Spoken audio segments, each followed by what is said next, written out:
Navarro, RFI. Justement, Monsieur le Président, quel message adresseriez-vous aux 25% d'électeurs qui ont porté leur choix dimanche 31 octobre sur le candidat Bédié? Moi, ce que je vais leur dire, c'est simple. J'ai dit, il y avait comme candidat Gbagbo, Bédié et Ouattara. Le premier tour a donné Gbagbo, Ouattara et Bédié. Bédié vous appelle à voter Ouattara. Regardez bien. Si vous êtes des électeurs de Bédié, le coup d'État de 1999 qui a chassé Bédié, regardez qui est en bas. Moi, je vais leur dire ça. Donc, c'est un message que je leur donne. Et le message, il est tout simple. Et donc, si vous aimez Bédié, vous devez voter pour celui qui l'a fait revenir d'exil, plutôt que pour celui qui l'a fait partir en exil. Voilà, chers amis de RFI, c'est que le message premier que je voulais lancer. Pendant votre campagne, vous et vos supporters utilisez un langage contre Ouattara que beaucoup de monde trouve un peu dangereux.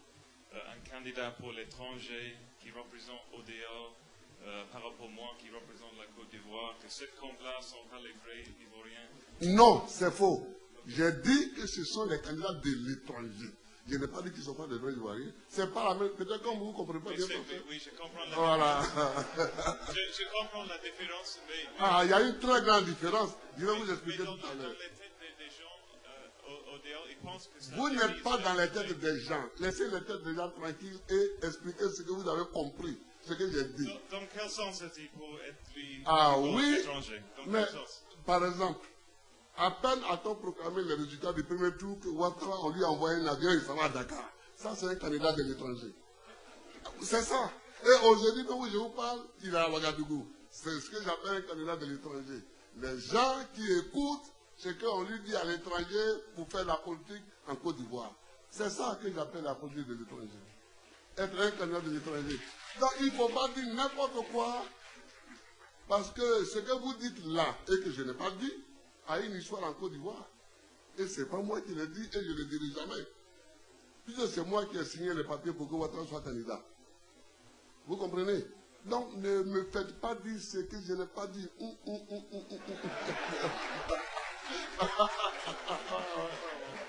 Mais, le terme candidat de l'étranger, je ne suis pas le premier homme politique à l'utiliser. Hein. Jacques Chirac, dans son appel de Cochin, quand il était à l'hôpital Cochin, il avait dit, en parlant de Giscard d'Estaing, c'est un candidat de l'étranger. Mais Giscard d'Estaing, c'est un Français, comme lui. Vous comprenez? Donc, quand on dit candidat de l'étranger, ça veut dire celui qui travaille pour les intérêts étrangers. C'est ça que ça veut dire. Ça ne veut pas dire que vous êtes étranger. Il n'y a pas un président, plus que Gbagbo, qui ait vendu la Côte d'Ivoire aux étrangers. Je vous donne des exemples. Monsieur Gbagbo, pendant la campagne électorale de 2010, Monsieur Gbagbo, le savez-vous, a reçu le soutien manifeste et concret de camarades du Parti socialiste français. On a vu M. Diaglang, au cours de la campagne électorale de Gbagbo, prendre la parole publiquement pour faire campagne pour Gbagbo. On a vu Christophe Cambadelis faire campagne pour Gbagbo. Ne parlons pas de Guy Laberty, qui a élu domicile au domicile de M. Gbagbo. Tous ceux-là sont des Français. Pire, la maison de communication qui a travaillé sur la stratégie de communication de M. Gbagbo, c'est bien Euro RSCG, n'est-ce pas? C'est une maison de communication française. Lui qui aime tant le panafricanisme, le chantre de l'africanité. Pourquoi c'est une maison de communication française prend-il pour faire sa campagne?